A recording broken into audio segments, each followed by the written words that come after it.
Happiness. It is something we chase, a quiet warmth that we feel in fleeting moments and long for in the spaces between.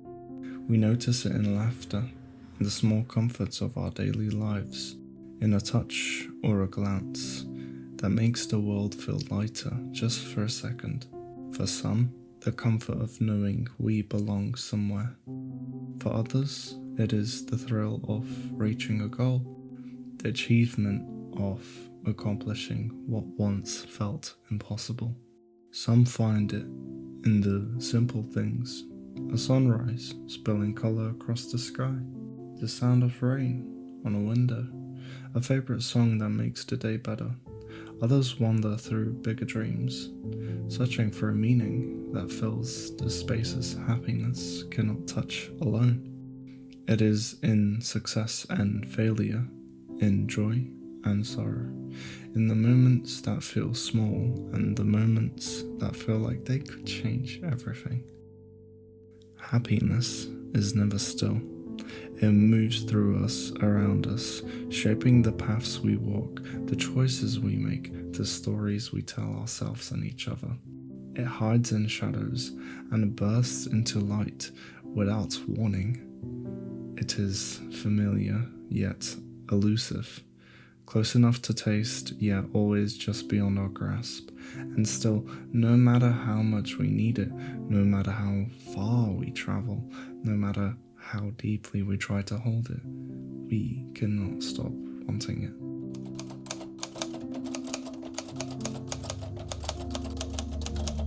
Why we can't stop wanting happiness. An author once wrote about this very emotion himself. His name was Viktor E. Frankl, and in his book, Man's Search for Meaning, he wrote, "Happiness cannot be pursued.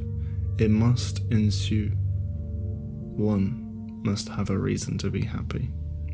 He did not write this from comfort or ease. He wrote it from the depths of human suffering, from the unbearable weight of existence stripped to its barest form. Frankl survived the concentration camps where hunger, fear, and loss were constant companions. He witnessed the cruel extremes of human nature, the fragility of life, the way hope could flicker and fade in a single moment. And yet even there, in the landscape of despair, he saw something remarkable. Those who held onto a sense of purpose, however small, however fleeting, were able to find moments of life's fragile light.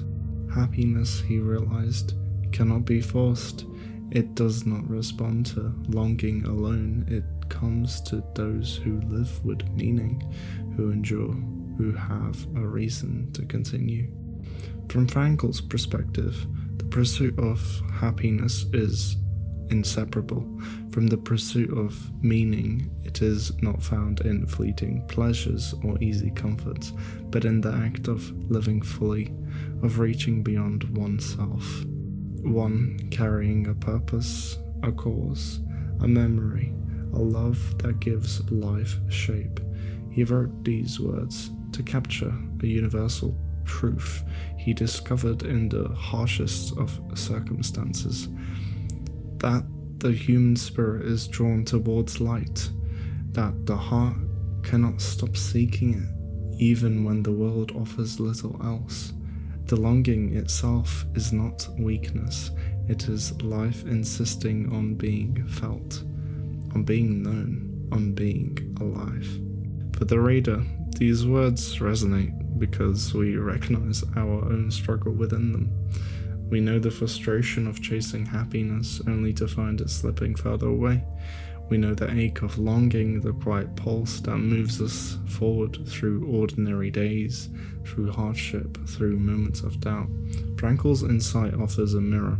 It validates that desire, showing that it is neither trivial nor fleeting, but to what it means to be a human. The emotion behind this truth is complex. It carries both yearning and patience, the ache of wanting and the relief of understanding. Happiness is not mere pleasure, it is the echo of life when it matters. The resonance that comes when we strive, endure, love, or create. It is a quiet light, fleeting but persistent. A companion to those who dare to live fully, even amidst uncertainty or suffering.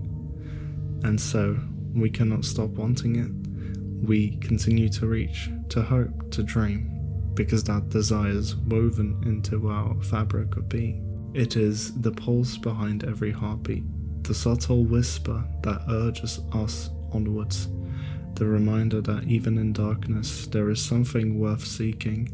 Happiness is never fully held, yet it remains a constant companion, waiting, inevitable, and profoundly human. For the moments when life and meaning converge, and we feel, however briefly, that we are alive.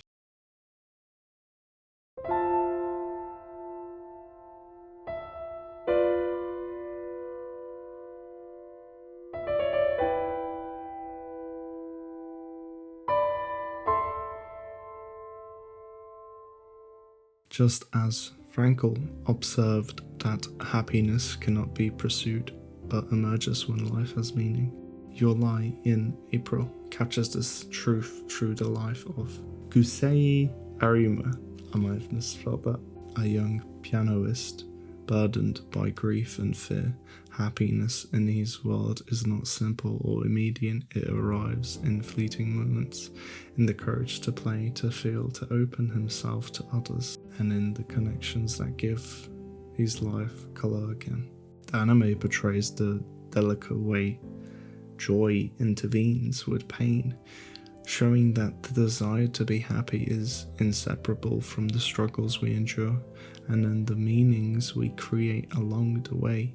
Through music, relationships, and rawness of human emotion, Your Lie in April mirrors as very much the pulse of Frankl described. Happiness is not a goal to chase, but something that arises naturally when life is lived fully, deeply, and with heart. The story does not simply show Kusei finding joy, it shows why he cannot stop wanting it. Happiness in his world is not easy, not immediate. It is inseparable from risk, from the tension between hope and grief, from the courage it takes to feel after being silenced by loss. Each note he plays, each trembling hand, each hesitant smile, each connection he allows himself to feel is a testament to the fragile, persistent pulse of a human heart. It is this pulse that calls us towards meaning, towards connection, towards the luminous moments that make life feel alive. The anime captures this longing with such small moments that every frame becomes a meditation on desire. The light that filters through autumn leaves, the glow across piano keys, the shadows that stretch and recede on a stage, they all reflect the fleeting beauty of happiness, arriving softly, unexpectedly, and leaving an impression that lingers. These moments can abstract streams of color, drifting lights, silhouettes moving through empty space, visuals, echoes of Kusei's inner world, of emotion finding its way through struggle, through connection, through life itself. Happiness, the series shows us, is entwined with courage. It is in daring to play a song that trembles with memory and opening oneself to others despite fear. In embracing moments that may be fleeting, it is never permanent, yet it leaves traces, moments that mark us, that remind us why the human heart cannot stop wanting it. The pursuit of joy is inseparable from vulnerability, from allowing oneself to feel deeply, to connect, to endure, to hope. Through Kusei's journey, your lie in April mirrors the truth Frankel observed. Happiness cannot be chased directly. It arises naturally when life is lived fully. When we allow ourselves to be moved, when we embrace both joy and pain, when we reach for meaning and connection. Watching him navigate grief, fear, and moments of luminous beauty, we are reminded of the unrelenting human desire to feel alive, to glimpse the fleeting brilliance that makes existence profound. Happiness is not found in perfection, not in control, but in the music of living, the resonance of emotion, in the courage to hope, to feel, to continue reaching for light, even when it seems just beyond our grasp. It is this desire, relentless and luminous, that defines what it means to be human.